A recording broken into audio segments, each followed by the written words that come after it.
So, from the writing toolkit, developing the rhetorical listening essay, I wanted to provide for you some examples of some topics that you could pull out from some of the This I Believe essays in your books. Because sometimes getting started can be the hardest part about writing an essay. So, I've outlined below some possible topics and essays that you might consider, as well as suggestions for organizing your response so that it's well developed, logical, and cohesive.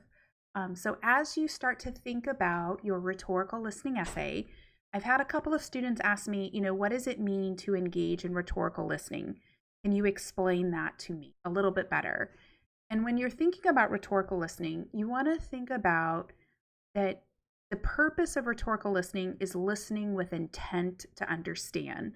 Oftentimes we think about writing, we think about argumentation or rhetoric, and the goal of persuasion is the responsibility of the speaker. It's my job as the speaker or the writer to convince you to listen, to understand, to be convinced or persuaded.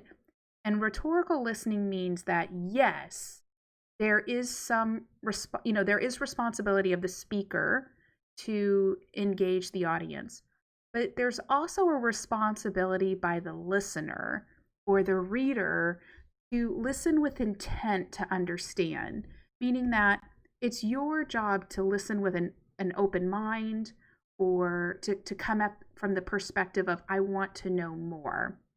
It's not necessarily that I'm going to agree with you when all of this is done. That's not really the goal here. The goal isn't to get you to agree with me. The goal is to get you to understand me. And that's entirely different.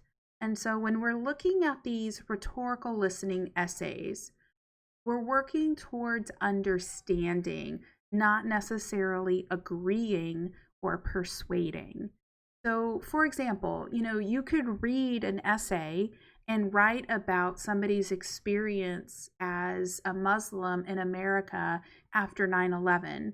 And you may not necessarily agree with that person's perspective, or it may differ from a perspective that you've considered before, but that's not really the writer's job. The writer's job isn't to convince you. His or her job is to invite you to understand what that experience was like for him or for her. Or, looking at some of the other essays about the impact of immigration or refugees from the Middle East with finding the strength to fight our fears. Again, the goal isn't necessarily to convince or to win somebody over. Rather, the goal in listening rhetoric is to understand. It's about having a stance of openness when you engage with the text and when you look for sources that discuss that text. And so below are some examples of essays in our book. This is not exhaustive. This is just what I put together just to kind of give you some ideas. But, you may have a different idea of where you want to go with this. And so, feel free to look through some of these essays or look at other ones to get some ideas. And we can also brainstorm a little bit too if you're kind of still struggling.